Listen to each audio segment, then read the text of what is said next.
doña Macarena Sáez Torres, directora ejecutiva de la División de Derechos de las Mujeres de Human Rights Watch, invitados del Poder Judicial e instituciones colaboradoras, les damos la más y cordial bienvenida a este conversatorio sobre equidad de género en el sistema judicial. La equidad de género que inspira el presente conversatorio tiene su origen en el Plan Estratégico del Poder Judicial 2015-2020. Dentro de este plan estratégico de la excelentísima Corte Suprema, que desarrolló, creó e instaló la Secretaría Técnica de Igualdad de Género y No Discriminación, con el objetivo de generar dentro del Poder Judicial una política de género y no discriminación a la luz de los avances de esta sociedad. Es así que la Secretaría Técnica ha tenido como finalidad crear y difundir una campaña sobre la igualdad de género y no discriminación en el Poder Judicial, la cual busca reforzar e instalar el conocimiento que tiene la política de igualdad de género y no discriminación, visibilizando sus ejes y enfoques prácticos a través de la sensibilización sobre la relevancia de promover el respeto de estos principios. En este marco ha sido la Corte Suprema la que ha promovido incorporar esta perspectiva de género y derechos humanos, instando a una igualdad sustantiva tanto en el quehacer de la judicatura como en las resoluciones que los diversos tribunales dictan diariamente. Se busca en consecuencia no perpetuar con su accionar desigualdades y discriminaciones existentes que obstaculizan el acceso efectivo de la justicia y el quehacer al interior de esta. Dentro de este marco tenemos diversos principios rectores que han sido el centro de estudio y análisis de la referida Secretaría Técnica, tales como el principio de igualdad, de la no violencia de género, del enfoque de género en el acceso a la justicia, la participación, inclusión y la no discriminación de género en los diversos ámbitos vinculados con la judicatura. En base a estos principios y a esta perspectiva es que hemos desarrollado y preparado este conversatorio que tiene por finalidad arribar a conclusiones en cuanto a la efectivización de los mismos, contribuyendo con ello a la deconstrucción de prácticas y conceptos arraigados en una parte importante, no solo de nuestra judicatura, sino también de los usuarios de la misma, práctica que infravalora y discrimina a la mujer en los diversos ámbitos en que se desempeña. A continuación, invitamos a doña María Isabel San Martín Morales, ministra presidenta de la Ilustrísima Corte de Apelaciones de esta ciudad, para dar con ello inicio e inauguración a esta actividad. Señora ministra. Buenas tardes. Junto con hacerme parte de los vocativos, le doy la bienvenida a todos los presentes en esta actividad conjunta de la Corte con el Tribunal del Juicio Oral en lo Penal, en la que vamos a dar una mirada a la aplicación de la política de equidad de género en todo el sistema judicial. Este es un tema con el que el Poder Judicial está comprometido fuertemente, como hemos visto materializado en la creación de la Secretaría Técnica de Igualdad de Género y No Discriminación de la Corte Suprema. Agradezco en forma especial la presencia de la ministra de la Corte Suprema, señora Andrea Muñoz Sánchez, quien dirige esta Secretaría y a la que debemos la instalación de la perspectiva de género al interior de la institución. Ella, entre sus múltiples ocupaciones, ha tenido la gentileza de participar en esta actividad. Luego, para aportarnos con la mirada global sobre la importancia de este tema, está la señora Macarena Sáez Torres, directora ejecutiva de la División Derechos de la Mujer del Observatorio de Derechos Humanos, Human Rights Watch, a quien también agradezco su presencia. Lo mismo que a la ministra de esta Corte, señora Caroline Turner, una de las voceras nacionales del tema, y a la señora jueza Constanza Suter, cuyo interés en la materia dio el pie de partida a la actividad que hoy día nos convoca, permitiendo la alianza virtuosa entre el Tribunal Oral y la Corte de Apelaciones. Por último, demostrando el interés que nos une, tenemos a los distinguidos representantes regionales de las instituciones que participan del sistema judicial, la Fiscalía, la Defensoría, Carabineros, Policía de Investigaciones y Gendarmería, a quienes agradezco por responder de inmediato a nuestra convocatoria. Y a nuestros jueces y funcionarios de las materias relacionadas, gracias por el compromiso de estar y querer perfeccionarse en esta materia.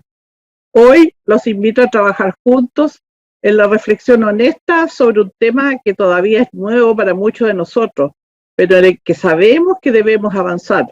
Primero al interior de nuestro sistema para poder difundir y aplicar con convicción esta manera de administrar justicia. Con estas palabras doy inicio al conversatorio. Muchas gracias. Bien. Gracias, su señoría, y damos inicio ahora al bloque número 1, que dice relación con la institucionalización de las perspectivas de género en la cultura organizacional del Poder Judicial, cuyas ponencias están a cargo de doña Andrea Muñoz Sánchez, ministra de la Corte Suprema de Justicia, encargada de los asuntos de género, que se encuentra a cargo de la vinculación entre la Presidencia de la Corte Suprema y la Secretaría Técnica de Igualdad de Género y No Discriminación. Enfoque de género en el acceso a la justicia. Su señoría, entonces, doña Andrea Muñoz Sánchez. Muchas gracias. ¿Puedo partir? ¿Sí? ¿Se escucha? Sí. Bueno, muy buenas tardes a todas las personas presentes. Yo soy la que tengo que agradecer muy sinceramente la invitación a participar en esta actividad. Un saludo muy especial a Macarena, con quien hemos tenido oportunidad de estar en muchas instancias trabajando estos temas.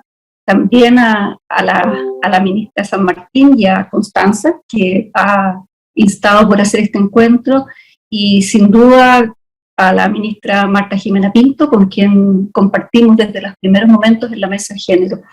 También a la ministra Turner, que se acaba de incorporar a esta corte y ha participado recientemente en un comité evaluador de algo que les voy a contar en un minuto más. No me demoro en empezar. A mí me parece en realidad una linda oportunidad para compartir con ustedes de qué manera el Poder Judicial ha venido implementando la política de género y no discriminación aprobada por el Pleno de la Corte Suprema en febrero del 2018. Pero para lo cual yo me quiero centrar específicamente en el eje estratégico de la política que se refiere al enfoque de género en el acceso a la justicia y reflexionar entre todos acerca de los desafíos que esta tarea presenta. Brevemente y solo para contextualizar, yo les recuerdo que la política vigente en la actualidad surge en el contexto de un diagnóstico que se hizo por allá por el año 2015-2016 a nivel nacional para indagar acerca de las percepciones de las personas de la institución sobre la igualdad, la perspectiva de la igualdad de género en el Poder Judicial. Y bueno, ese diagnóstico permitió tener un panorama general bien completo, porque el estudio da cuenta de desigualdades y discriminaciones, de estereotipos persistentes y de distintas deficiencias en la administración de justicia desde un punto de vista del género. Ese informe, entonces, sin precedentes en la historia judicial del país, quiero decir, fue un punto de partida, porque sus resultados sirvieron de línea de base para elaborar la política, como fruto del compromiso de las máximas autoridades al que ha hecho alusión la ministra San Martín por promover y hacer respetar el derecho a la igualdad y no discriminación en la administración de justicia, tanto en el ámbito interno, de manera que todas las personas que laboran o que laboramos en la institución podamos desenvolvernos en un ambiente de trabajo igualitario y exento de violencia, y externo hacia los usuarios y las usuarias del Poder Judicial en el ejercicio de la función jurisdiccional específicamente. Convendrán conmigo en que ese diagnóstico fue un gran aporte para dar inicio a las transformaciones que se requieren, porque no es posible pensar en un sistema de justicia mejor sin antes reconocer las deficiencias del existente. Entonces, junto con la aprobación de la política, y como nos decía nuestra maestra de ceremonia, el Tribunal Pleno estimó necesario contar con una estructura permanente, ágil y de carácter estratégico para articular todas las acciones pendientes e implementarla y promover la transversalización de la perspectiva de género al interior de la institución. Así nació la Secretaría Técnica de Igualdad de Género, que es un organismo técnico, y luego esa institucionalidad se complementa con un consejo consultivo asesor a nivel nacional, con miras a fortalecer la reflexión en torno al tema, dándole participación también a las asociaciones gremiales, a la Academia Judicial y a la KPJ, y también con la creación de comités de género locales, para articular las acciones en las jurisdicciones en función de las particularidades de cada región o zona del país y en el fondo recogiendo sus experiencias y necesidades. Entonces el Poder Judicial se ha dotado de una institucionalidad que busca garantizar o contribuir a la transversalización de este enfoque de género, lo que significa un gran paso y una muy buena señal desde el punto de vista de lo que se quiere lograr, sin perjuicio, ciertamente, de que esa estructura debe ir afiatándose y consolidándose para cumplir los objetivos de su creación. Como ustedes saben, la política está estructurada en 4 ejes estratégicos: no discriminación, enfoque de género en el acceso a la justicia, no violencia de género y capacitación, que es un eje transversal que nutre a todos los demás ejes de la política. Cada uno de estos ejes presenta diferentes desafíos y la Secretaría Técnica ha desarrollado proyectos y actividades en cada uno de ellos, a través de estudios, campañas y otras iniciativas. En esta ocasión, lo que quiero compartir con ustedes es el enfoque de género en el acceso a la justicia, que evidentemente resulta en extremo desafiante, porque impacta en el corazón del ejercicio de la jurisdicción, ya que propone, nada menos, ¿verdad?, una forma de administrar justicia que debe poner en el centro el principio de igualdad y no discriminación, para asegurar un efectivo acceso a la justicia. Así, el enfoque de género se presenta como una herramienta metodológica de análisis que, en términos simples, lo que busca es disolver los sesgos, los estereotipos, los prejuicios asociados al género y visibilizar y eliminar las brechas a las que pueden verse enfrentadas las personas en su paso por el sistema de justicia. Y que, lo más importante, pueden operar como barreras que impiden a quien imparte justicia ver el caso en su integridad, el caso que deben juzgar de manera integral, de modo de poder asegurarles un efectivo acceso a la justicia con pleno respeto al principio de igualdad y no discriminación. Ahora, para lograr incorporar esta perspectiva de género en el ámbito judicial, la política efectivamente propone crear protocolos, guías, cuadernos de buenas prácticas, que incorporen criterios que apoyen a la magistratura en esa tarea, y a eso está abocado el trabajo de la Secretaría. Se ha hecho necesario un trabajo de sensibilización primero y de formación y capacitación que debe ser permanente.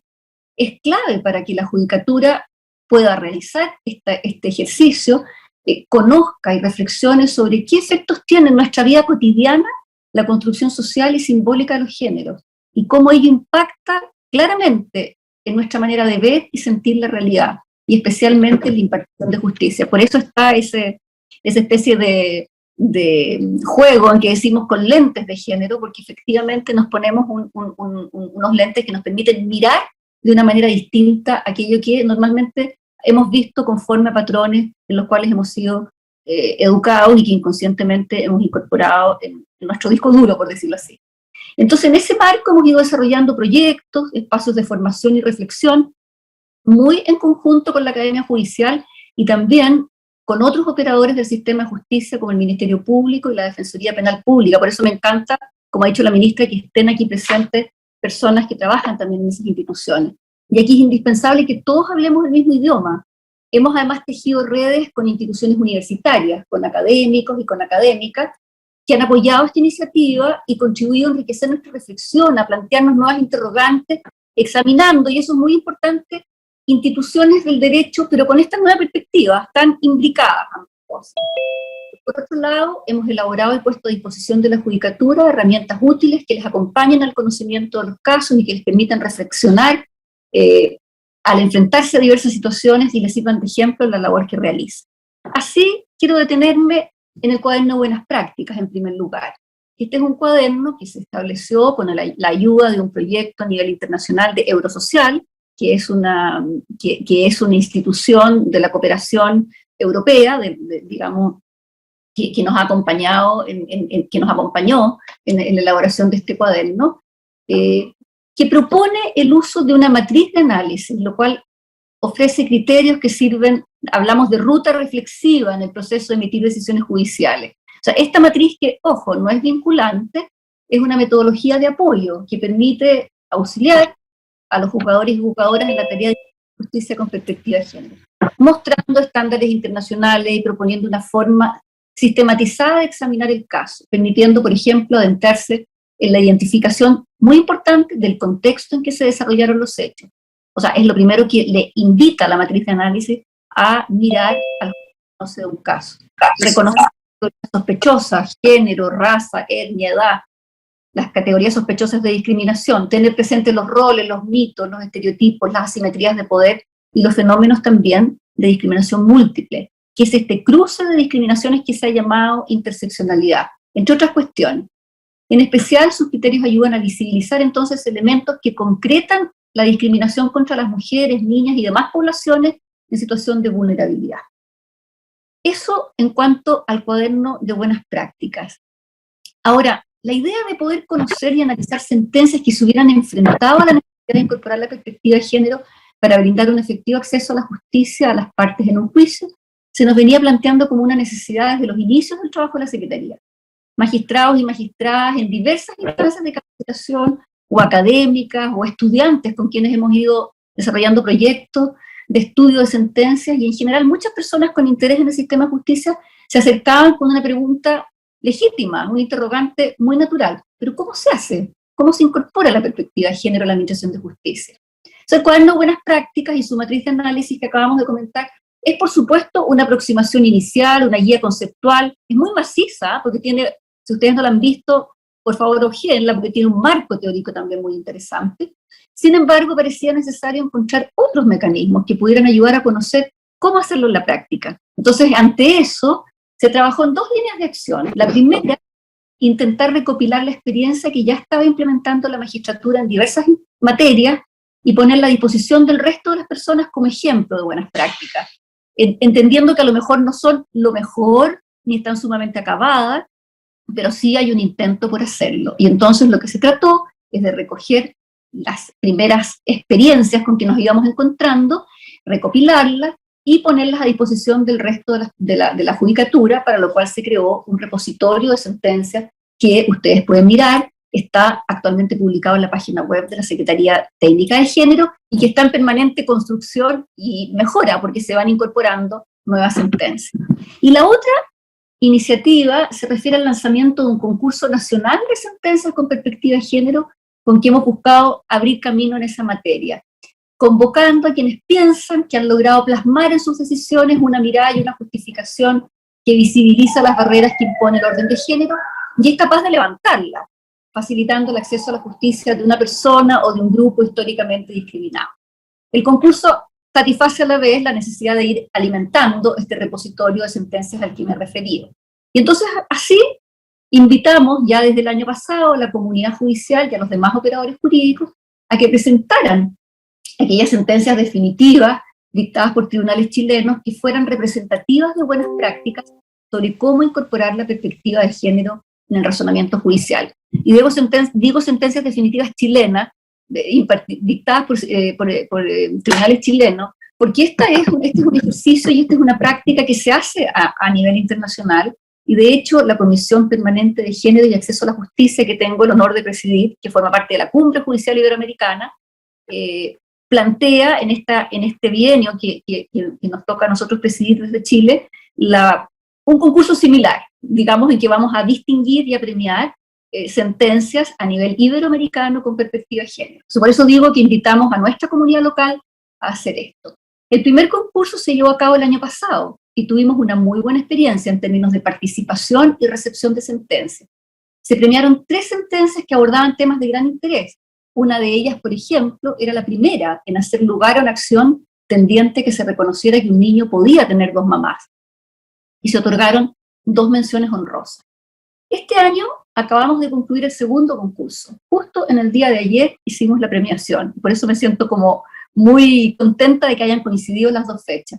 Y en él ya se observan avances sustantivos en la forma de abordar los casos, con una nueva mirada de los hechos, que busca entender el contexto al que nos referíamos antes, que pone al centro a las personas y a su dignidad, y que se pregunta por las vulnerabilidades y desigualdades, que comprende el fenómeno de la violencia y lo explicita, es muy importante, que aplica criterios de interseccionalidad, que pondera los elementos de prueba desde la realidad que está observando y que va construyendo una argumentación que se vale, que trae a la mesa el derecho internacional de los derechos humanos y la jurisprudencia de organismos internacionales. Y que, en fin, busca y levanta doctrina para construir una respuesta en temas que antes no se había dado, como el fallo en la justicia electoral, que ganó el primer premio en esta segunda versión que distinguimos ayer, y que realiza notables argumentaciones en relación a la naturaleza y efectividad de la equidad, ya no solo como un derecho a la igualdad sustantiva y la consiguiente proscripción de la discriminación de las mujeres en la participación y representación política, sino que como un elemento fundante de los sistemas democráticos contemporáneos.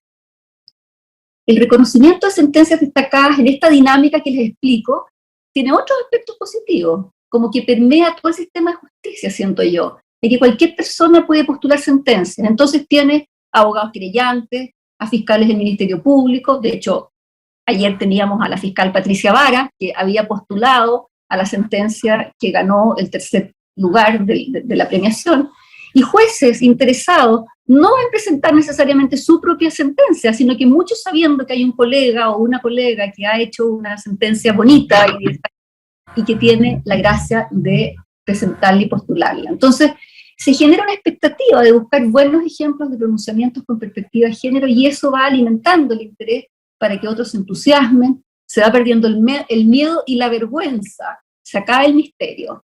El enfoque de género se ha ido ampliando a todo tipo de materia. Nos dimos cuenta en esta versión, postularon 30 sentencias, de las cuales, claro, una fue postulada por varios, por lo tanto el número se redujo, no me acuerdo si a 22 o a 25, pero nos dimos cuenta de que se ha ido ampliando a todo tipo de materias, no solo penales, donde fenómenos como el de la violencia de género aparecen más apropiados para este tipo de razonamiento, sino también bonitas sentencias en el ámbito civil, laboral, de familia e incluso electoral, como decíamos.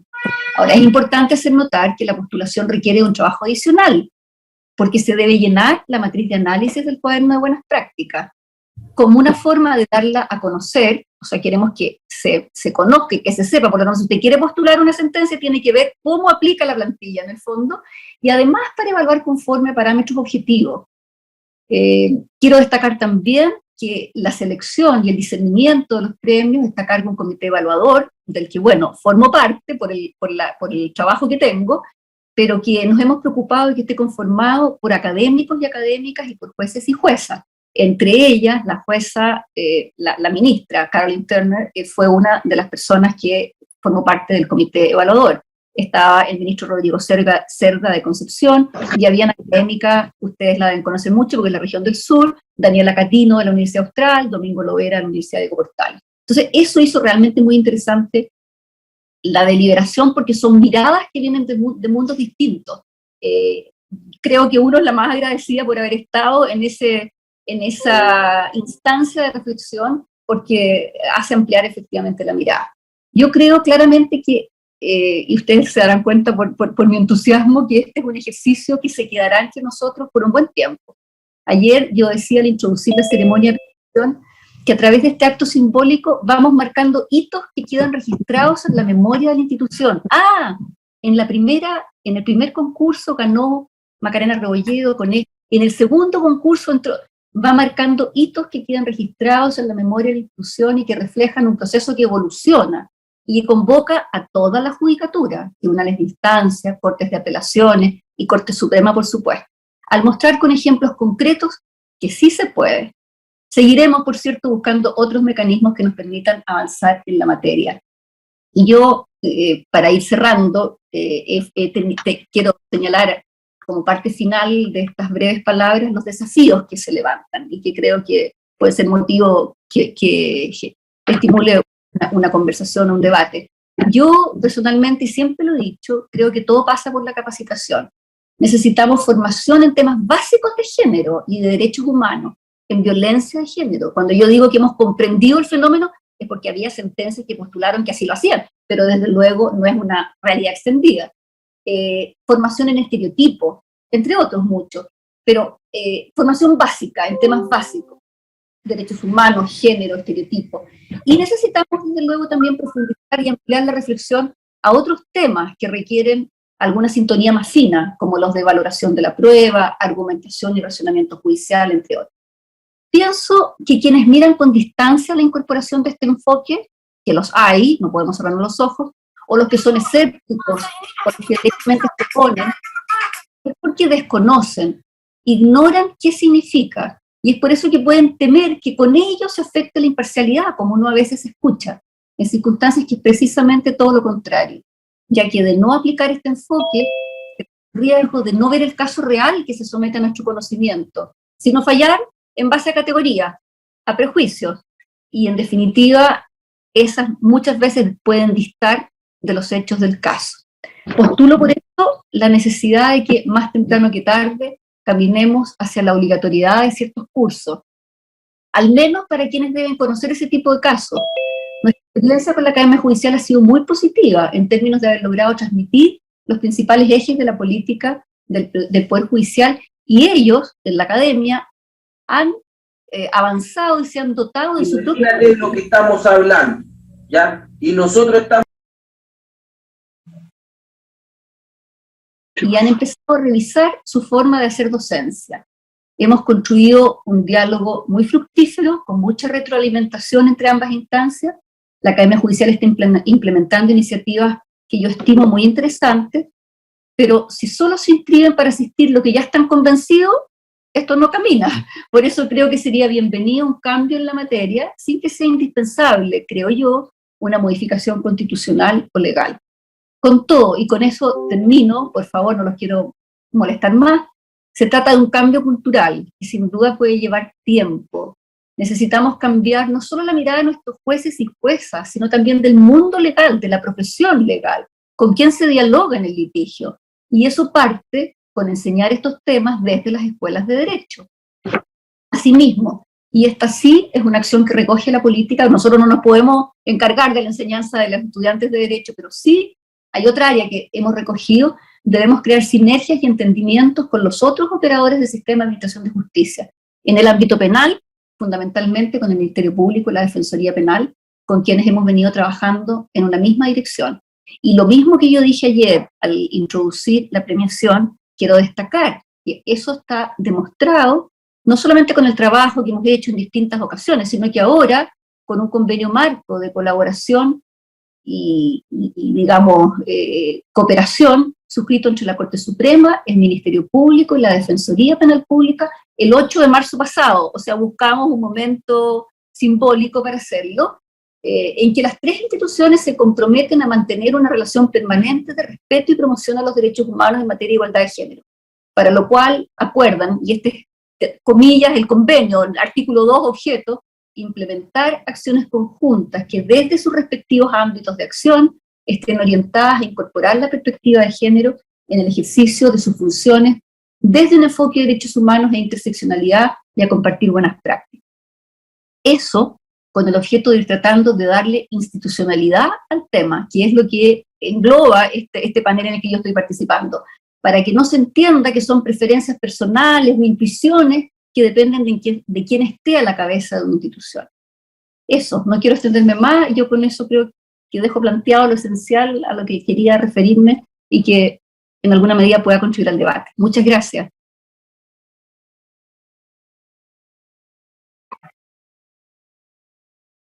Muchas gracias a usted, señora ministra, por su intervención, que ha sido muy interesante, y también por el valioso tiempo que nos ha dado, nos ha otorgado. Desde ya, bueno, un saludo a la ministra doña Marta Jimena Pinto, que se incorporó a esta actividad y sabemos que también ha trabajado en estas materias. Y a continuación, entonces, invitamos a la ministra de la Corte de Apelaciones de esta ciudad, doña Caroline Turner González, quien también se referirá a este tema de equidad de género y una mirada a la cultura institucional del sistema judicial. Doña Caroline, la escuchamos, bienvenida. Gracias, Constanza. La verdad es que iba a hacer una pequeña introducción, pero las palabras de nuestra encargada de género de la excelentísima Corte Suprema han abarcado todos los temas que quería tocar. Solamente quería resaltar algunas cosas. A mí me pone muy contenta, yo creo que a todos los que organizaron este seminario, particularmente a la presidenta de la Corte de Apelaciones de esta ciudad, al Tribunal Oral, la gran asistencia que hay a este seminario, y por parte no solo del Poder Judicial, sino que todas las instituciones que trabajan en justicia.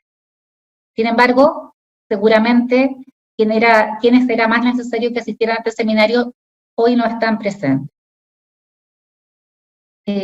Precisamente por lo que ha señalado la señora ministra Muñoz. Yo creo, y me he convencido por otras actividades que tuve que participar esta semana, que esta temática tiene una gran resistencia al cambio, que tiene que ver con que las personas se niegan a modificar las rutinas que le parecen conocidas, a los saberes que tienen ya incorporados y cambiarlos por otras. Y bueno, esta resistencia puede ser más abierta o no, y yo creo que ustedes saben a lo que me refiero, particularmente en la temática de género. Y bueno, dentro de la pirámide de la resistencia al cambio está estudiado de que la principal causa de resistirse a los cambios es, tal como se ha señalado, no conocer, vencer la falta de conocimiento. Y como no tenemos información sobre las razones que motivan el cambio, no tenemos tampoco información sobre los beneficios que podemos obtener con él. Y yo creo que a eso es a lo que se refiere su señoría, en el sentido de que, como en la capacitación en estas temáticas y en otras, o sea, en temas que tienen que ver con infancia, con ancianidad, con diferentes grupos vulnerables, son materias en las que la gente se capacita voluntariamente. Entonces tenemos la dicotomía entre una cantidad de fallos estupendos, estudiados, versus que a veces somos confrontados por otras situaciones en que poco afortunadamente no se ha dado cuenta de un respeto alto de derechos humanos. Ahí tenía una lámina yo que hace la diferencia entre igualdad y equidad.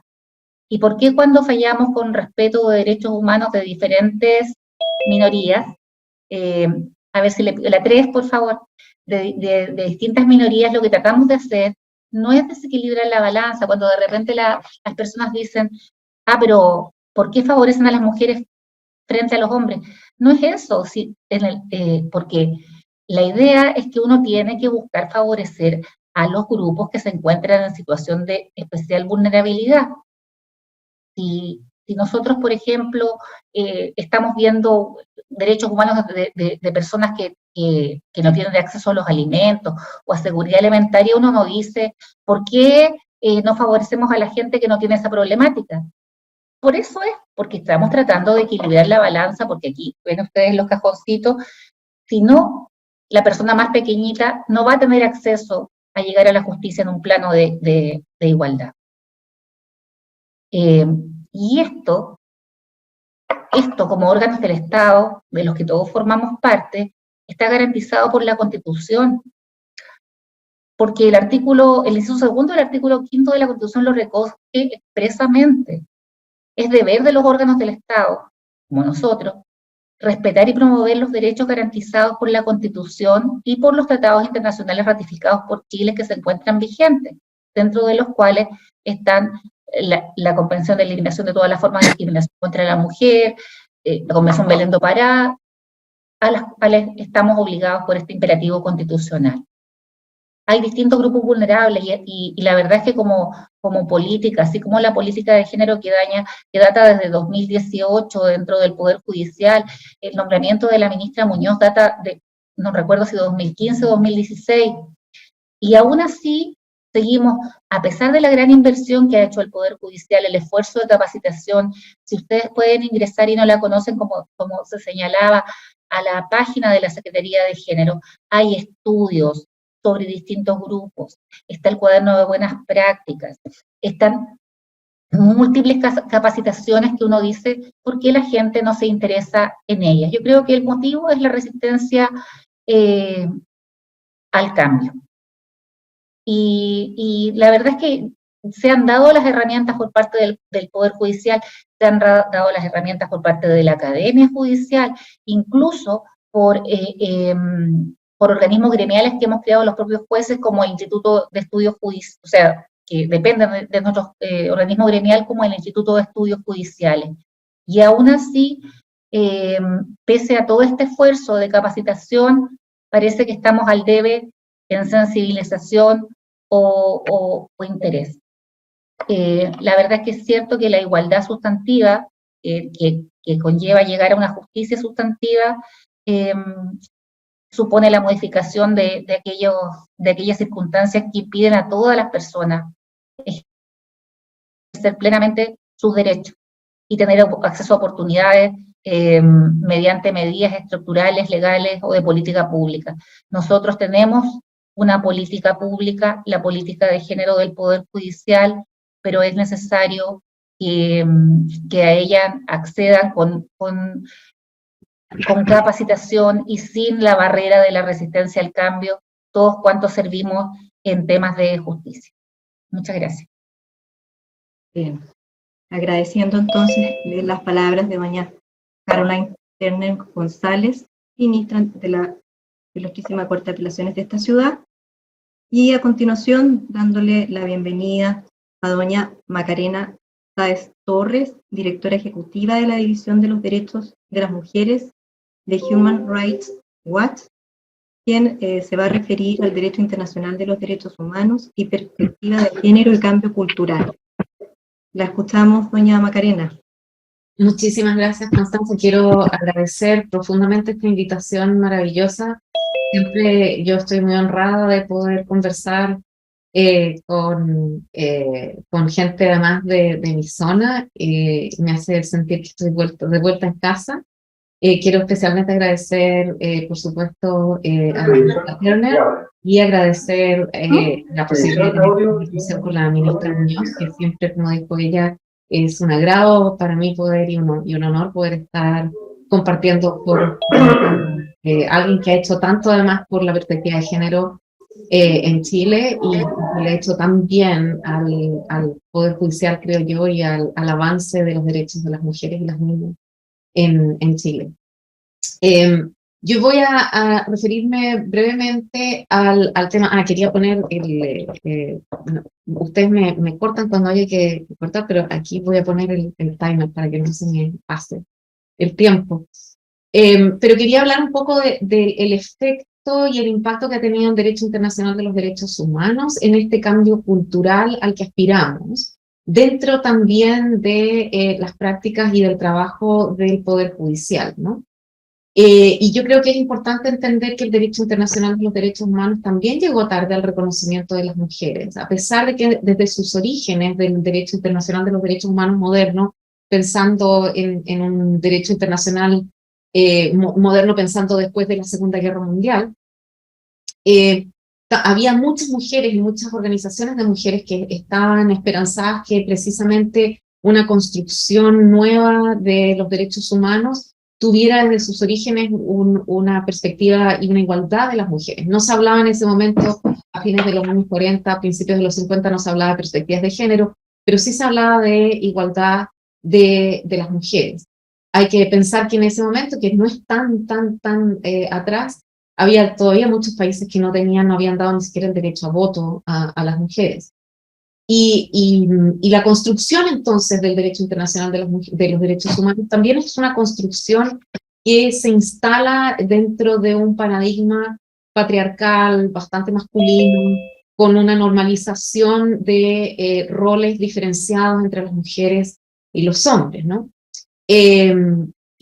Pero estas mujeres que estaban dentro de la lucha de esta construcción, tanto del sistema universal como de los sistemas regionales, tuvieron un impacto bastante importante. Y eso se ve en algunas de las construcciones que tienen que ver con la cláusula de igualdad, y especialmente en el sistema interamericano de derechos humanos se ve en cosas que ni siquiera se dieron en el sistema universal, como por ejemplo el reconocimiento de la igualdad entre hijos legítimos e ilegítimos, que era una lucha también que tenía que ver con los derechos de las mujeres. Me parece que además es muy importante entender que dentro de las luchas por la igualdad entre hombres y mujeres dentro del derecho internacional, se podría decir que había como dos campos, ¿no? Uno donde estaban las feministas y las activistas latinoamericanas, y otro donde estaban las activistas, yo diría latinoamericanas y algunas europeas, pero había como una idea muy central, como anticolonialista también, que tenía que ver con algunas activistas que venían también de África y de Asia y Latinoamérica, y una visión bastante más como centrada en los Estados Unidos y en las luchas de los Estados Unidos, que aspiraba a una igualdad casi política, ¿no? Donde realmente el foco central era en la lucha por los derechos políticos, y yo creo que una de las grandes ventajas del feminismo latinoamericano fue una visión bastante más comprensiva sobre la necesidad de enfocarse en las necesidades materiales, en las condiciones materiales para la igualdad, que tenía que ver también con los derechos laborales, con el derecho de familia, con el derecho penal, bastante más complejo. Y eso hace también que uno pueda entender que la lucha por el derecho a voto tal vez se vea como un poco más, casi como si hubiera sido un atraso dentro de Latinoamérica cuando uno lo compara con los Estados Unidos, pero en realidad yo creo que es más complejo que eso y tiene que ver con una prioridad, darle prioridad diferenciada a cuáles realmente eran los problemas que sufrían las mujeres, sobre todo en estados donde los derechos políticos eran tan formales y poco sustantivos como lo eran también los derechos económicos, sociales y culturales. Entonces, pensar en las condiciones materiales no me parece que haya sido una cosa tan... no me parece que haya sido un error estratégico, me parece todo lo contrario, me parece que fue una buena cosa. De a poco el derecho internacional sí fue incorporando las necesidades y los problemas específicos que sufrían las mujeres, ¿no? Y empezar a entender que el problema de la diferenciación de roles sociales entre hombres y mujeres era un problema de derechos, era un problema que le compete a los derechos humanos. Hitos dentro del derecho internacional, la CEDAW, por supuesto, la Convención contra la eliminación de toda forma de discriminación contra las mujeres, de 1979, fue un hito muy importante.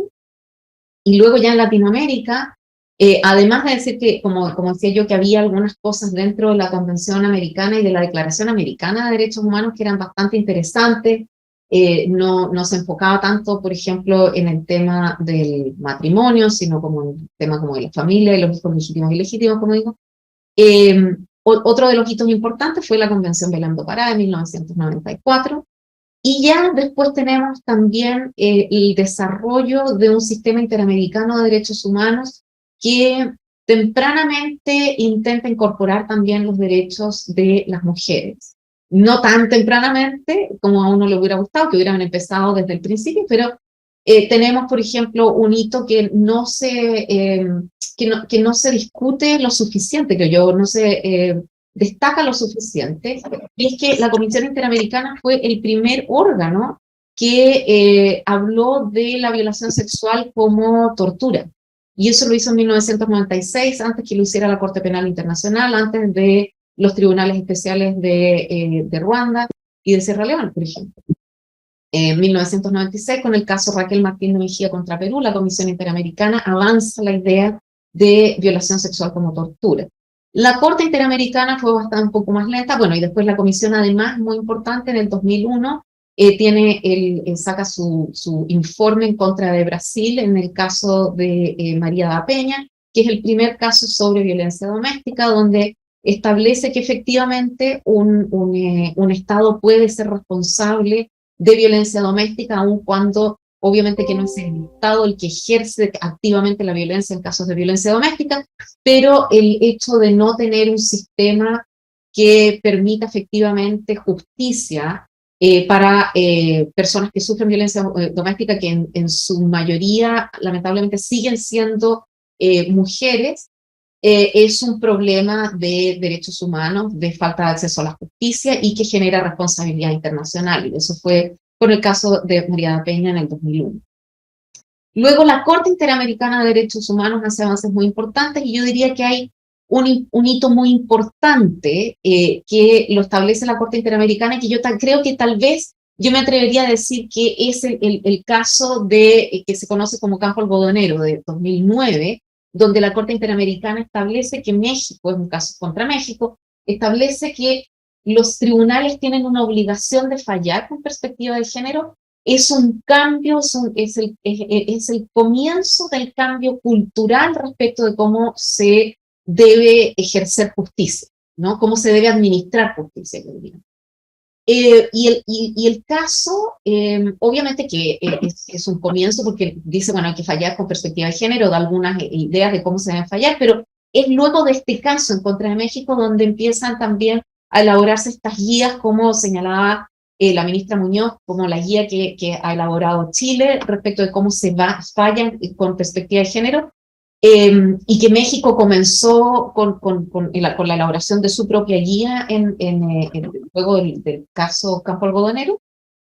Entonces empieza ya a haber como un pensamiento un poco más holístico de qué significa esto de realmente considerar a las mujeres como ciudadanas y como sujetos de derechos humanos. Hay una cosa más que quiero decir sobre la construcción de los derechos humanos que me parece que hace también un cambio radical. Y que tiene que ver con lo que señalaba la ministra Muñoz respecto de cómo nosotros definimos lo que es la objetividad, ¿no? Y es que lo que hace la gran, tal vez, revolución, yo diría, del sistema de derechos humanos, más allá de las perspectivas de género, sino que pensando en el sistema, en una estructura pensada de derechos humanos, es que lo primero que hace es que genera una idea bastante interesante, y es que la universalidad de los derechos humanos no puede confundirse con uniformidad de quién es el ser humano, de quién es una persona, ¿no? Entonces el hecho de que universalmente todas las personas, independientemente de dónde están, sean sujetos de los mismos derechos humanos, no puede confundirse con la idea de que hay una persona modelo sobre la cual se aplican estos derechos, y que por lo tanto nosotros vamos a tomar este modelo de persona, y quienes no encajan dentro de este modelo de persona, que en general ha sido una persona privilegiada, con educación, hombre de raza blanca, sin dependientes, sin problemas domésticos, sin ninguna responsabilidad doméstica, ese es nuestro sujeto de derechos, ¿no? Entonces creo que el marco de derechos humanos nos permite entender que el contexto importa, ¿no? E importa porque no podemos nosotros entender si hay responsabilidad internacional del Estado frente a obligaciones que tiene, cuando nosotros miramos solo a una persona el problema que tiene una sola persona. Tenemos entonces que entender y tenemos que identificar cuáles son los individuos que pasan a ser parte de categorías que han sido históricamente discriminadas, categorías de personas que han sido históricamente invisibilizadas. ¿Y quiénes son esas categorías? Varía. No podemos decir quiénes son. O sea, básicamente lo importante es que nosotros tenemos que entender que quienes son discriminados mutan. Vivimos en sociedades que tienden a discriminar. Todas las sociedades tienden a discriminar. Todas las sociedades tienen sus categorías de personas que van a ser invisibilizadas. Y entonces, a medida que nosotros vamos teniendo una idea más sofisticada de quiénes son las personas, nosotros también vamos entendiendo mejor cuáles son los factores que nosotros tenemos que entender para poder identificar las categorías invisibles, ¿no? Y yo creo que ese ha sido un gran beneficio a los sistemas de derechos del Sistema Internacional de Derechos Humanos. Yo siempre lo pongo de esta manera. Creo que el derecho ha sido construido por quienes han gozado de derechos, ¿no? Para proteger sus propios privilegios, uno podría decir. Y el derecho internacional de los derechos humanos viene a importunar ese sistema, haciéndonos, obligándonos a mirar el derecho desde aquellos que han sufrido el derecho, desde aquellos para quienes el sistema formal de derecho ha sido un espacio de ansiedad, un espacio de discriminación, ¿no? Si es que yo siempre digo, si el que ve a la policía o a los carabineros en Chile viniendo a su casa, se van a sentir protegidos o no van a sentir nada, o se van a sentir, van a tener temor, creo que ese es un buen marcador de dónde están esas categorías, de quiénes son esas personas, ¿no? Si es que el derecho los ha discriminado o no. ¿Quiénes son las personas que utilizan nuestros espacios públicos? Cuando nosotros salimos a las plazas a las 12 del día, vemos unas poblaciones que utilizan nuestras plazas que son muy distintos a las poblaciones que utilizan nuestras plazas a las 12 de la noche o a las 3 de la mañana. Eso nos indica quiénes son las categorías de las personas que son invisibilizadas, ¿no? Y que nos van a permitir entender mejor las discriminaciones. Yo creo que ese es un avance que nos ha dado el derecho internacional de los derechos humanos, que es muy importante para entender este cambio cultural. Y sin duda que obviamente que uno de los grandes cambios del derecho internacional de los derechos humanos es que hace que el Estado se obligue frente a sus propios residentes, ciudadanos, personas que viven en sus propios espacios. Al contrario del derecho internacional tradicional, que era el derecho de los países estableciendo obligaciones frente a otros países, ¿no? Y estas son como unas declaraciones que hacemos frente a la comunidad internacional, donde nosotros decimos los estados nos comprometemos a ser mejores frente a nuestras propias poblaciones, a nuestras propias ciudadanas y ciudadanos. Yo creo que eso es muy interesante también. Cosas que me parece que son importantes respecto de cómo se hace este cambio cultural dentro del Poder Judicial, y como que yo creo que, como señalaba la ministra Muñoz, parte como de esta idea de perspectiva de género y de cómo se falla. Yo creo que uno de los casos, de las cosas interesantes que tiene el Poder Judicial y que es muy importante, es la discrecionalidad de las juezas y los jueces para poder interpretar el derecho, ¿no? Y el derecho tiene que estar lleno de espacios de interpretación. Sobre todo en derecho penal, en derecho de familia, pero en todo tipo de espacios de derecho tenemos la discrecionalidad, es esencial para poder impartir justicia, ¿no? Conceptos como el interés superior de las niñas y los niños, el concepto de igualdad incluso, pero cosas como qué significa la culpabilidad, qué significa, si se debe o no se debe incorporar la historia sexual de una persona que ha sufrido violencia sexual o no. Estos son todos espacios que de mayor o menor discrecionalidad, donde el cambio cultural es necesario, ¿no? Donde nosotros tenemos que empezar a pensar, bueno, ¿qué significa perspectiva de género? Y yo creo que lo que nosotros aspiramos es que a la perspectiva de género reemplace el concepto de objetividad y se redefina la objetividad como una perspectiva de género ya incorporada, ¿no? Yo creo que de nuestra idea, o por lo menos a mí me gustaría que nosotros pudiéramos aspirar a que en 50 años más nadie hable de perspectiva de género, porque la perspectiva de género es la objetividad, porque la perspectiva de género es la neutralidad, entender que nosotros tenemos que entender el contexto en el que ocurren las cosas a las personas, pasa a ser un elemento esencial de cómo nosotros entendemos lo que es ser objetivo, ¿no? Me parece que ese sería como a lo que nosotros aspiraríamos. Y yo en estos días, tratando de entender, bueno, qué significa este cambio cultural dentro del Poder Judicial, se me ocurrió que tal vez una buena metáfora es lo que está ocurriendo con los virus, ya que ese es un tema recurrente, lamentablemente, en los años en que nos ha tocado vivir. Y el COVID no es el primer virus, ni será el último virus, al que hemos tenido que encontrar formas de solucionar, ¿no? Y hemos encontrado vacunas. Pero uno de los grandes temas recurrentes de la vacuna es que la vacuna no funciona hasta que tengamos inmunidad de rebaño. Y yo pienso que es lo mismo con el virus de la desigualdad y la discriminación de las mujeres.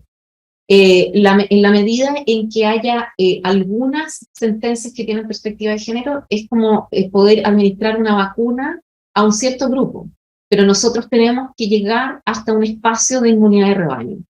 Y eso significa tener realmente un cambio cultural, un cambio generalizado donde realmente nosotros podamos entender casi naturalmente lo que significa los problemas de no entender que a las mujeres no se las puede situar dentro de un espacio específico, de roles específicos. Las mujeres tienen el derecho a decidir autónomamente que quieren estar situadas en un rol específico, pero el derecho no puede estructurarlas en ese rol específico. ¿Qué significa ser una buena madre? No puede significar que el derecho encasilla a todas las madres como las buenas madres que culturalmente nos han impuesto, ¿no? La buena madre es aquella que es generosa, que dará todo su sacrificio, etc. En la medida en que nosotros tengamos más sentencias que hablan de por qué los hijos van a estar mejor con el padre porque la madre puso sus propios intereses sobre los intereses de sus hijos, pero no tenemos esa misma criterio cuando hablamos de padres, tenemos un problema, ¿no? Si nosotros miramos y contamos cuántas sentencias hablan del interés, cuántos padres pusieron sus propios intereses sobre los intereses de sus hijos, ¿no? Para decidir, bueno, lo que pasa es que la decisión profesional que tomó el padre puso sus propios intereses sobre los intereses de sus hijos. Eso parece no ser un criterio, pero cuando una mujer decide estudiar en el extranjero, una mujer decide, ha cambiado, pero paulatinamente podemos todavía entender muchos castigos a las malas madres. A las mujeres se las encarcela con por mayor tiempo. No estoy diciendo que esto ocurra necesariamente en Chile, pero estadísticamente, a nivel mundial, las mujeres sufren tiempos mayores de encarcelamiento por iguales delitos cuando son madres, como una manera de castigo por haber sido malas madres. Porque además de delinquir, una madre no puede delinquir. Entonces, ¿cómo estaba la madre delinquiendo? Entonces, más, porque es más mala, ¿no? En la medida en que nosotros podamos entender estas diferenciaciones que hacemos, yo creo que vamos a poder lograr algún día tener esta inmunidad de rebaño. Y creo que ya me pasé en mi tiempo. Muchas gracias. Gracias a usted, doña Macarena Sáez, entonces, por su reflexión. Y desde ya los invitamos al segundo bloque, y este segundo bloque tiene por fin formar grupos para conversar sobre la convivencia sin violencia de género al interior del sistema judicial, un trato digno para todos y todas, y este es un trabajo que va a ser en taller. El grupo 1 debe abordar la temática de la experiencia y conciencia de la equidad de género, en que están ya determinadas 2 monitoras. El segundo grupo también, experiencia y conciencia de la equidad de género, y tenemos una monitora, un monitor, y el tercer grupo está a cargo de los monitores doña Maritza Romero y doña Daniela Díaz. Entonces, invitamos a cada una de las personas que están invitadas a formar estos grupos y tienen un tiempo de 20 minutos para poder entonces definir, reflexionar y poder realizar las conclusiones para luego formar un plenario con todos estos puntos que se levanten en cada uno de los grupos. Así que los invitamos cordialmente a formar estos grupos, que son 6 grupos. Se ampliaron por el número de personas que han participado en esta actividad. De 3 grupos pasamos a 6.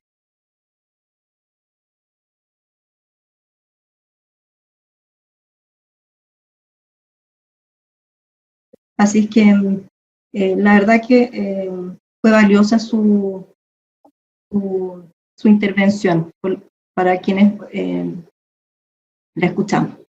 Bien, a continuación tenemos un espacio de tiempo en que los monitores de cada grupo, que al principio eran 3 grupos, ahora se extendieron a 6, cada monitor de cada uno de los grupos tiene 5 minutos para realizar las reflexiones de las mesas de diálogo que conformaron.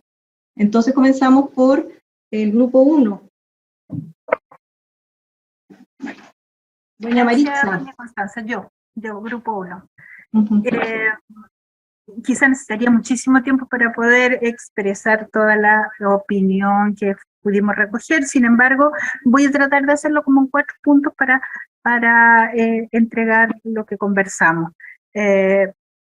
Había una gran convergencia en la idea de que es necesario hacer una transformación cultural, una deconstrucción de lo que sabemos, de lo que aprendemos, de lo que creemos, de lo que vemos, hasta llegar a, como decían al final, un descubrimiento de nuestras propias fallas en la mirada del género. Cuando nosotros nos descubrimos no solo como aquellos que fallamos, sino también como aquellos que somos discriminados, podemos realizar esta transformación que nos hace falta. También recibimos una opinión que nos decía que era un tema en el que se era optimista, que entendemos ir por un buen camino, no solo las nuevas generaciones no hacen estas distinciones con nosotros, sino que además era posible valorar todas las formas, todas las personas, todo el lenguaje que hoy día se está utilizando en esta materia.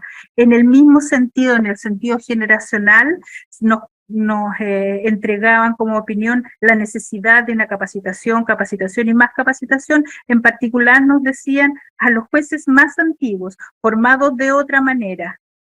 Muchas de las cosas no las sabemos, muchas de las cosas no las conocemos. También se vertió como en términos generales una opinión en el sentido de que nos falta pasar de la visión, de la mirada a la acción, de poder encontrar en lo cotidiano, en el quehacer, la aplicación de aquellas decisiones que nos permitan reconocer, identificar la mirada de género. Eso.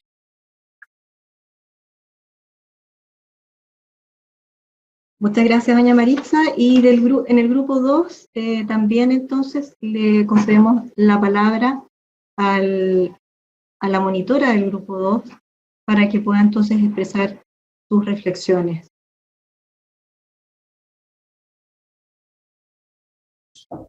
Parece que soy yo. Doña Verónica, ¿sí? Sí, hola. Hola. Mira, en realidad, primero quiero agradecer al grupo que me tocó, pero muy respetuoso en su forma de expresar sus puntos de vista. Y entre lo que nosotros, como resumen, podemos hablar, que se plantea la necesidad de fomentar la educación en la materia de género debe venir desde la casa, desde la familia, ¿ya? Y eso nos lleva a que nosotros somos, y fue la última parte que conversamos, que somos quienes debemos llevar a nuestros hijos y a todas las personas, incluso personas que trabajan bajo la jefatura de algunos de los que estamos acá, las modificaciones de pensamiento que tenemos que tener para poder llevar adelante todos estos cambios, que son cambios sociales, pero deben venir desde nosotros como humanos, ¿ya? Asimismo, se hace presente que se manifiesta la necesidad que desde la jefatura se pueda transmitir este respeto a la diversidad de género, ¿ya? Se comparte además que la materia de equidad debe ser a la persona y no a la identidad sexual. También solicitaron y conversamos que se requerían espacios para discutir libremente de estos temas, o sea, que se pudieran conversar bien los temas y que pudieran ser escuchados. ¿Ya? Igual se hace presente crear instancias necesarias para poder discutir o para poder sentir los respaldos de la jefatura cuando se hacen denuncias dentro de las instituciones. Y me sumo a muchas de las observaciones que dio Maritza. Así que les agradezco. Gracias. Gracias, doña Verónica. Bien. A continuación, doña María Fernanda Benavides tiene la palabra. Hola, buenas tardes. Sí, yo Buenas fui la tardes, doña María Fernanda. del grupo número 3. Aquí se plantearon, en este grupo que fue bastante diverso, la verdad es que me agradó mucho aquello, creo que es muy enriquecedor cuando existen miradas que coinciden, pero pueden tener algunos matices, el debate se hace mucho más enriquecedor.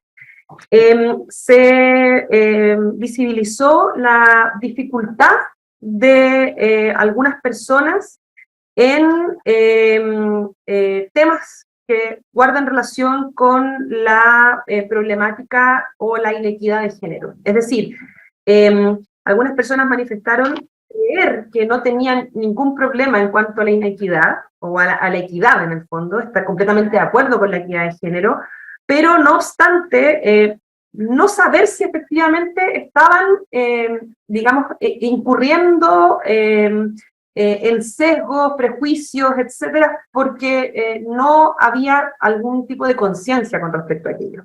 Y que por eso era muy interesante tener estas instancias de conversación, de exposición de ciertas temáticas, porque en el fondo algunas personas esperaban poder ser, no sé si confrontadas es la palabra, pero en el fondo que otros intervinientes pudieran hacerles ver estas temáticas para en definitiva, poder reflexionar, autorreflexionar si efectivamente se era tan deconstruido o deconstruida como se pensaba que se era o no, básicamente.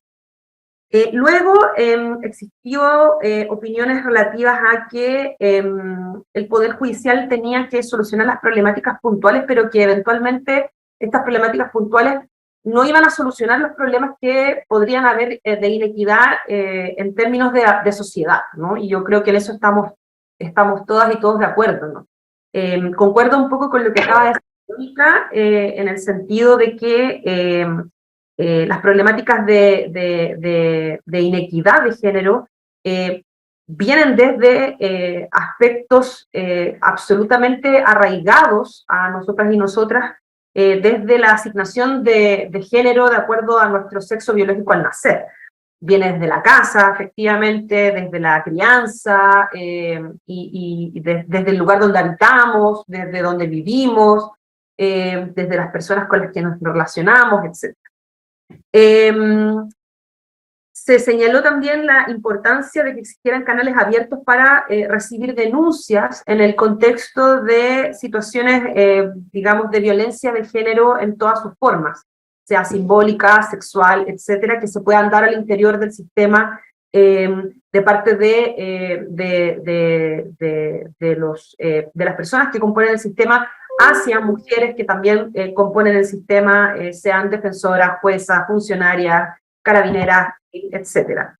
Y que en la medida, sí, esto se señaló como una opinión, en que estas denuncias sean efectivas.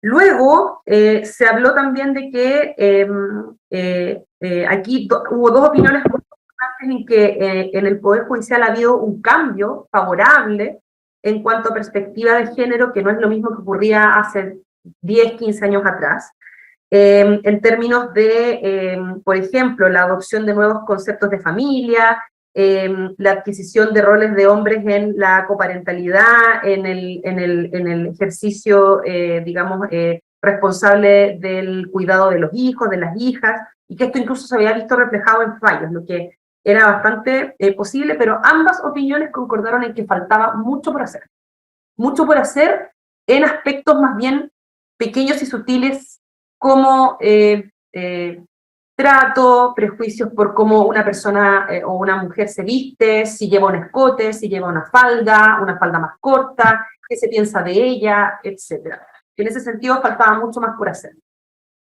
Y también efectivamente creo que en el grupo todas y todos estábamos en esta situación, no habíamos recibido formación en pregrado respecto de género, equidad de género y otras temáticas, lo que obviamente hacía que a través de nuestro trabajo y de nuestra experiencia y de lo que íbamos viendo a través de nuestro trabajo empezáramos a empaparnos de la perspectiva de género, que se requiere efectivamente capacitaciones, conversar,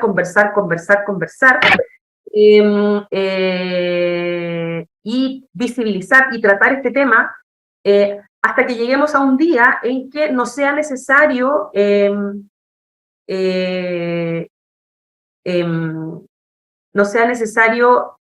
darle un premio a una sentencia que recoge la perspectiva de género, porque aquello debiese ser lo normal, debiese ser lo común, lo que siempre debiese ser. Y que se instó por todas las personas que tuvimos esta intervención a requerir un trabajo en conjunto para emprender esta temática y evidentemente tener mucha más formación en la materia. Algunas personas hablaron de excesos en la temática, a veces con fanatismos, el uso de determinados lenguajes que podrían atentar contra la equidad del género entre mujeres y hombres. Esas fue opiniones de algunas de las personas del grupo. Y se habla mucho también de la adopción de los protocolos en todas las instituciones a las que pertenecemos para enfrentar, por ejemplo, denuncias de acoso sexual, laboral, etcétera. Lo que se visualiza como una baja. No la quiero interrumpir, pero... Bien. Muchas gracias. Bien. El siguiente grupo, entonces escuchamos a don Héctor Marín. Sí, hola, buenas tardes. Comisario Bravo por acá de la PDI, representación del señor Marín. No sé, pero yo lo veo, ahí sí, ahí sí. Buenas tardes. ¿Me escucha? Bien. Sí, lo vemos bien, porque estaba viendo. ¿Me escucha? Disculpe. Sí, sí, se escucha. No, no, perdón. Perdón, ¿ahí sí? Lo escuchamos perfecto. Ah, ya, sí, disculpe, que estaba con el audífono y lo tuve que sacar para dar vuelta. Disculpe. Gracias. Mire, bueno, comentarle que en el grupo de nosotros estaban presentes 5 personas. La magistrada Francisca Luque, por parte de Punta Arenas, quien, de acuerdo a la temática, nos comentó, yo tomé nota de las ideas principales que fueron comentando cada uno de ellos, que ha sido un proceso constante de aprendizaje, ¿ya? Que es una preocupación permanente la materia de género al interior del juzgado de garantía. Hay algunos que, obviamente, algunas personas que ya tienen mucho conocimiento y muchos otros también que están entendiendo y aprendiendo respecto a esta temática y ampliando la conversación para poder ir interiorizándose lentamente de este tema tan importante. Por su parte, don Eugenio Campos, de la Fiscalía Regional, nos comentó que a pesar que el Ministerio Público es una institución nueva, que tiene 22 años, ya los últimos 10 o 15 años ha sido un tema incipiente, un tema importante para ellos. El Ministerio Público ha abordado esta temática de distintas dimensiones. Por una parte, con respecto a la capacitación, ¿no es cierto?, en donde hay una postura de reeducar conforme a las generaciones nuevas, y también mucho énfasis en las incorporaciones nuevas que hace el Ministerio Público al trabajo diario. Hay que recordar que por las características del trabajo, obviamente hechos relacionados con hechos de sangre y violencia intrafamiliar deben ser abordados íntegramente por los profesionales de esa institución, y lo que nos señala don Eugenio es que bajo ese énfasis ha sido la preparación de todos los funcionarios. También participó su oficial, el señor Muñoz, don Nano Muñoz, que es el encargado de la Oficina de Integración Comunal de la Primera Comisaría de Punta Arenas. Nos comentaba respecto a lo que ha sido el cambio cultural de esta temática dentro de Carabineros, la importancia que tiene el CERNAMEC con la institución de Carabineros en el vínculo con los vecinos y vecinas para ir transmitiendo a ellos estos temas y también sensibilizar a la población. Por último, por parte de la Policía de Investigaciones, está quien habla, y Carla Grob, que es la abogada de la Jefatura Jurídica de Los Ríos, quien coincidimos en que con respecto a temas de equidad de género y violencia de género dentro de la institución, nosotros como nos hemos ido incorporando a la mujer, incorporando muchas más mujeres a la fila, ampliando las funciones en cargo de jefatura y de dirección. Ha sido un trabajo permanente en ir incorporando estos conceptos, internalizándolos. Nosotros creamos un departamento de equidad de género en Santiago, trabajando también en nuestros protocolos de actuación, y también mucho énfasis en el trabajo que nosotros hacemos con CERNAMEC y el Ministerio de la Mujer. Finalmente, que este cambio cultural es un cambio generacional, por ende no ha sido rápido el proceso de transmitir la información y este conocimiento a toda la institución, pero es una preocupación permanente de nuestro banco. Eso, muchas gracias. Gracias a usted. Bien, continuamos con doña Cecilia Zapata, del grupo del 5. ¿Sí?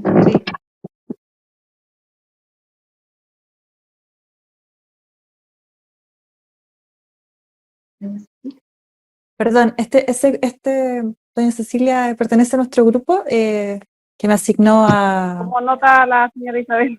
Sí. Bien, bien. Bueno, como primera cosa, yo soy jueza de un tribunal oral de Santiago.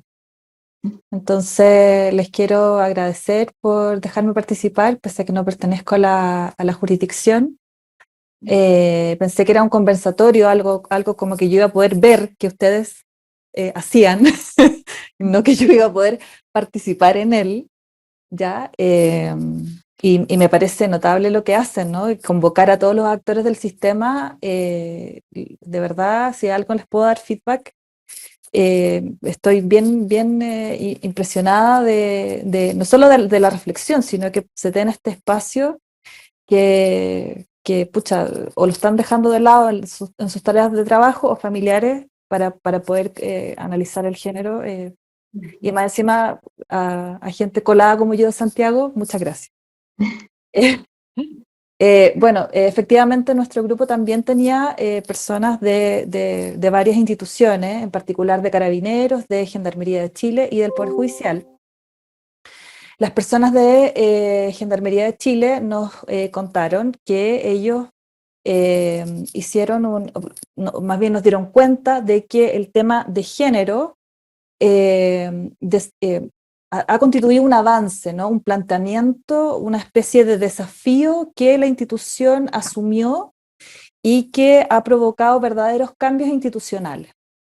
Nos comentaban que inclusive en la segregación de la población penal, lo que hacían era organizar a los privados de libertad entre, por ejemplo, las personas que pertenecían a grupos de diversidad sexual con los del resto de la población heterosexual, es decir, normales, lo que ahora ya efectivamente cuentan con otro tipo de categorías y en aras a un mayor respeto, porque tienen en cuenta efectivamente un respeto a las diversidades y a las disidencias sexuales.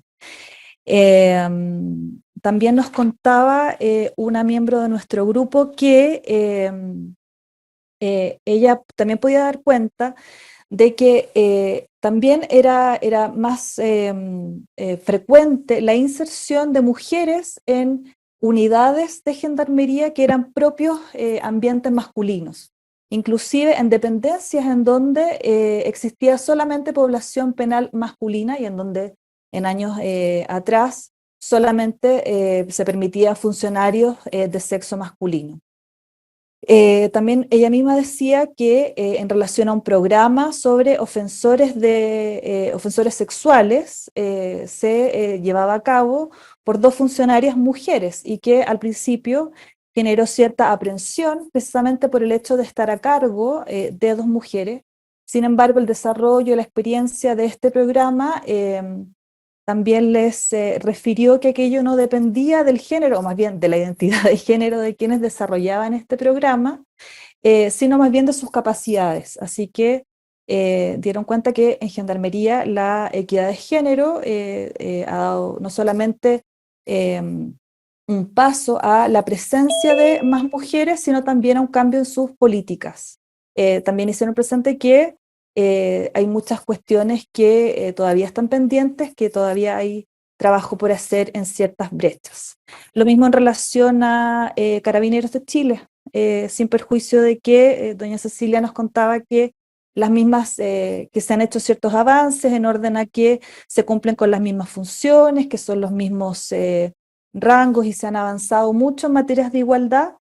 Sí existen temas sensibles o más bien ciertos aspectos pendientes, como especialmente aquellos vinculados al embarazo, los temas en relación al horario, al fuero o a las tareas que asignan las personas que se encuentran embarazadas siguen siendo al parecer temas con cierta problemática al interior de la institución.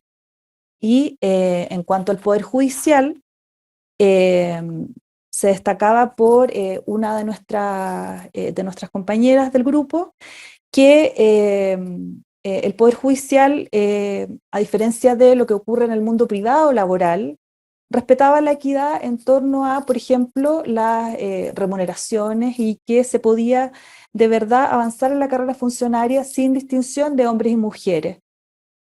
Como uno habitualmente escucha en el mundo privado, en donde aquello no ocurre, ¿no? O sea, es decir, hombres y mujeres a veces cumplen una labor distinta, tienen el mismo, tienen igual labor, igual cargo, pero tienen sueldos diferentes, aquello no ocurre en el Poder Judicial, y eso para ella era motivo de orgullo.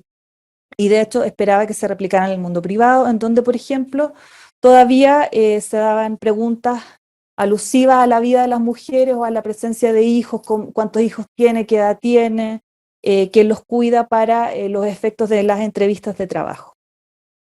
Ahora, en relación a la tarea de los jueces, también se dieron algunos comentarios sobre experiencias en donde el tema del género también fue de especial interés, porque es un tema relevante, es un tema importante, habla sobre derechos, habla sobre no solamente sobre la intención de los jueces, de quienes somos jueces y juezas, de hacer bien nuestro trabajo, sino porque de verdad de lo que se trata es sobre los derechos de las personas que comparecen a los tribunales y sobre la dignidad de esas personas.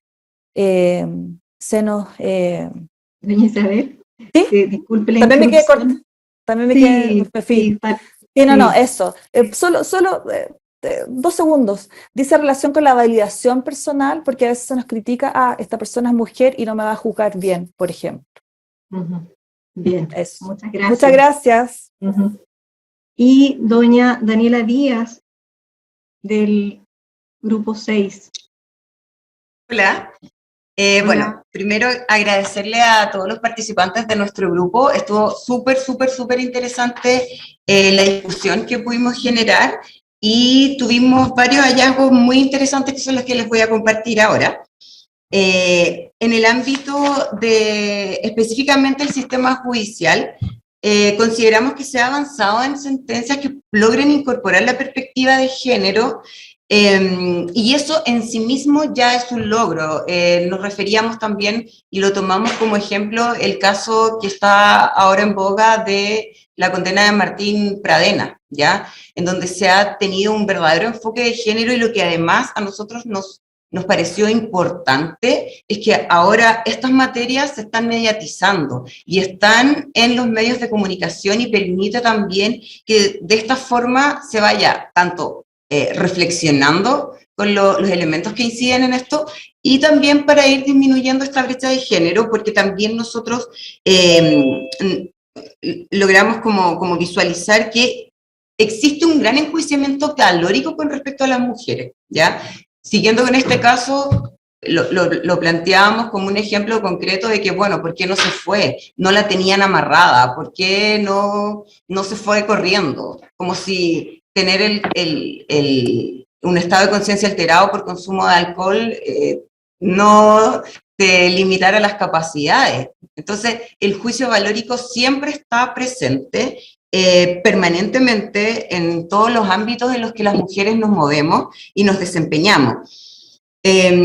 También nosotros visualizamos, siguiendo con esto, que existen pocas mujeres en cargos de poder y con toma de decisiones, ¿ya? Aquí existe una brecha súper importante con respecto al acceso de mujeres a estos cargos. Siempre se habla como que hay un techo de cristal del cual las mujeres no podemos sobrepasar por distintas situaciones, por distintas incidencias que ocurren, que ojalá tener más tiempo para poder señalarlas, pero yo creo que las mujeres las sabemos perfectamente, y eso profundiza esta brecha de género también, ¿ya?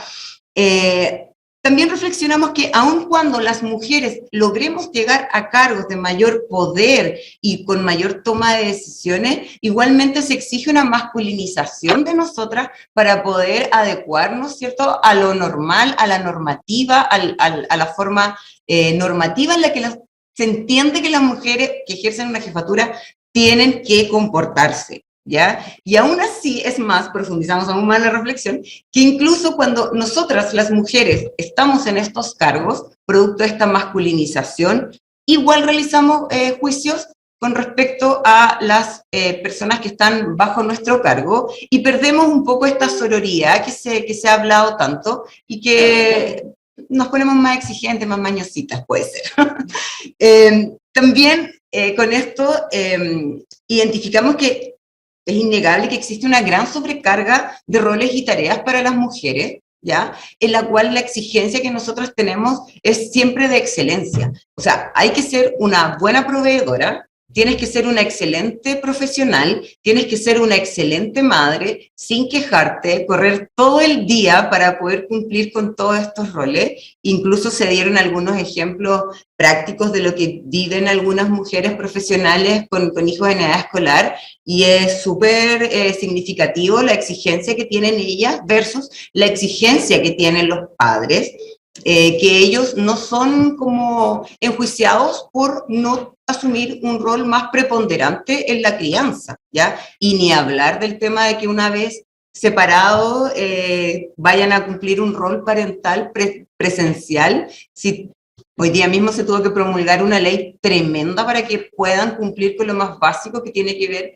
con el sustento económico de sus hijos, ¿ya?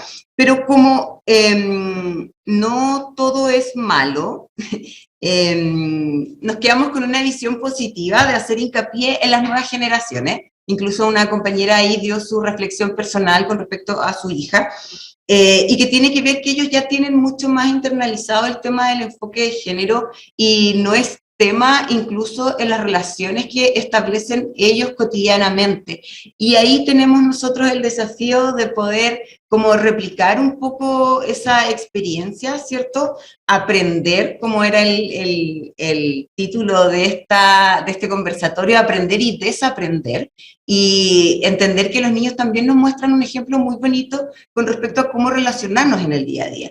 Porque otro de los temas importantes que quisimos relevar es que el enfoque de género no puede ser solo una letra muerta en nuestros tratados, en los convenios, en la Constitución, donde sea que esté muy bien escrito, sino que también hay que practicarlo en el día a día. Y en eso también las mujeres tenemos un gran desafío. Y para eso nos invitaba nuestra compañera, ¿cierto?, a aprender de las nuevas generaciones, a ver las formas en las que ellos se relacionan. Esta forma más igualitaria, sin tanto enjuiciamiento, partiendo ya desde los colores. Nos contaba ella que ya no, el azul no es de niño, el rosado no es de niña, sino que ya existe como una multiplicidad de factores, ¿cierto? Y que tienen que ver también, no recuerdo quién fue la que lo dijo, con respecto a que somos seres humanos. Y creo que ya estoy llegando a mi tiempo porque veo que la Constanza se está moviendo.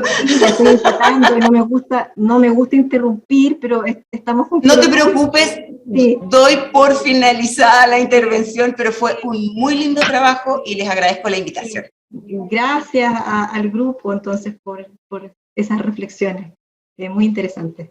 Hemos finalizado, entonces, la participación de cada uno de los grupos. Me gustaría invitarlos a quienes quieran opinar sobre esta materia o reflexionar sobre esta materia. Quizás las ministras San Martín, la ministra Turner nos pueda contribuir señalando algo para finalizar esta actividad.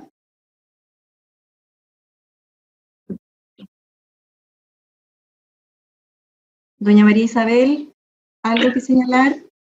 Sí, instar a todos los que estamos aquí a seguir conociendo, interiorizándonos del tema con una buena motivación y reconociendo que ¿cómo se llama? Que en cada oportunidad que podamos repetir este tipo de charlas y cursos y conversatorios, lo hagamos porque de aquí nace la luz y nace la posibilidad de aprender.